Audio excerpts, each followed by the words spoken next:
Boom. The Big 12 is doing pretty good in the whole transfer portal thing. And honestly, it's some of these teams you might not expect. Number one in the conference is Colorado. That's like, ta-da. They have the best roster in this league. Everyone's going to underrate Colorado, put them at 9th in the Big 12 preseason, tops ninth. I have them, I think, at 11th right now. And the scary thing about Colorado is they will have the best roster in this league in terms of 4 stars and 5 stars. They may have the best quarterback in the league when all is said and done this season. If they get an offensive and defensive lines, they could be scary. For TCU, they're second in the league in transfer portal power rankings.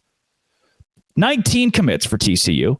And what I like about it is Sonny Dykes did effectively the opposite of what like Baylor did. Sonny Dykes said, we underperformed. We're going to attack the transfer portal to the point where we're one of the best teams in the Big 12. We want to have an elite transfer portal class. TCU is now top 15 of the country.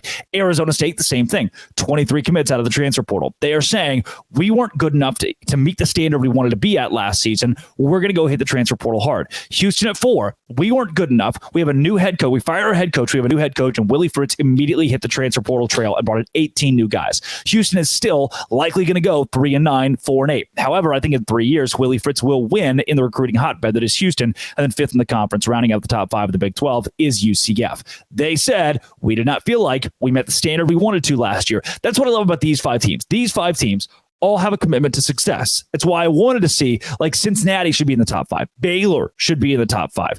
BYU should be in the top 5, though I know the culture is different there. Those are the teams that should be looking in the mirror and saying, we didn't do what we wanted to. Our standard was not met. We've got to regroup somehow. And Colorado, TCU, Arizona State, Houston, and UCF all did that. They're all teams that weren't elite last year and needed to make replacements. So then that's inverse. The inverse of that is Iowa State has maybe the most returning production in the country next season. They only have 4 transfer portal guys. They didn't need to attack the transfer portal. There's some positive attrition, some guys left that weren't going to get a ton of playing time.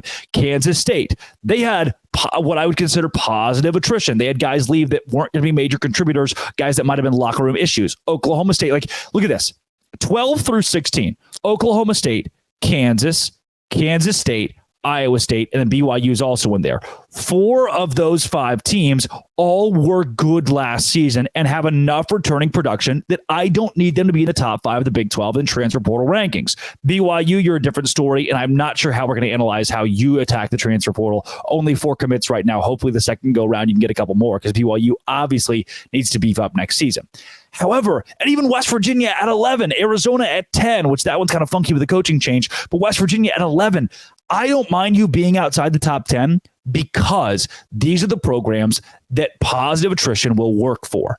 If you're Baylor, if you're Cincinnati, positive attrition will not work for you. You need bodies out of the transfer portal that are good. Baylor lost maybe its 2 best players out of the transfer portal, and like a Gabe Hall, who was also good at football, is gone. I think Baylor's going to suck next year. They are 9th in the Big 12. They are outside the top half of the Big 12 in transfer portal rankings, and they were 3-9. Baylor should never be 3-9. You see, I'm passionate about the subject. Your top 5, though.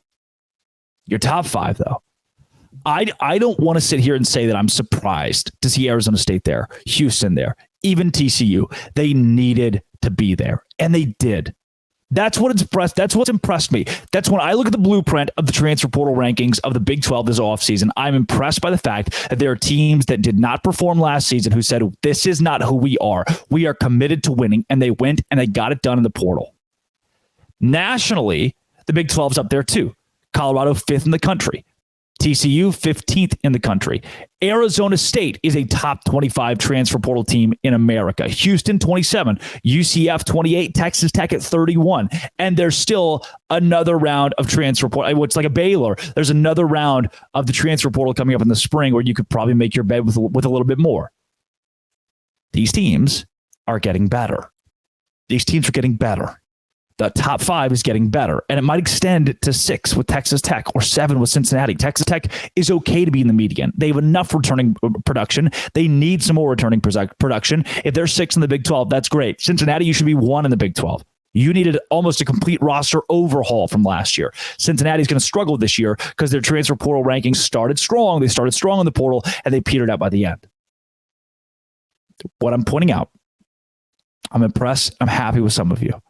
I think the way that the Big 12 wins the transfer portal with the way that the bottom teams that can be at the bottom. They needed to be at the bottom. They have return production. The teams at the top, and that's going to help recruiting for high schoolers too. You see that these teams are good enough that they're not relying on the portal. The teams at the top, you weren't good enough. You needed positive attrition. Some of the teams in the middle, a la a Texas Tech or a Utah, yeah, you grabbed a couple pieces that are going to be key, but you didn't need to throw everybody out the window. Then again, there are your holes. A Baylor who needed to be number one. A Cincinnati who needed to be number one. We'll see. We'll see. Maybe TCU didn't have to be number two. It could have been like a 6. It's a weird thing to read into, but I don't think it's great, automatically great to be number 2 in the conference in power rankings or in transfer portal rankings. Kansas State, if they were number 2 in the conference, I wouldn't feel good about that. That's not what Chris Kleiman really, he's got enough coming back that's not what he really needs to do. We'll see. This has been It Always Will Be. Come back tomorrow. We're going to talk a lot of recruiting tomorrow. A lot. I'm locked on. Thanks for making your first listen every single day. Dose Grande.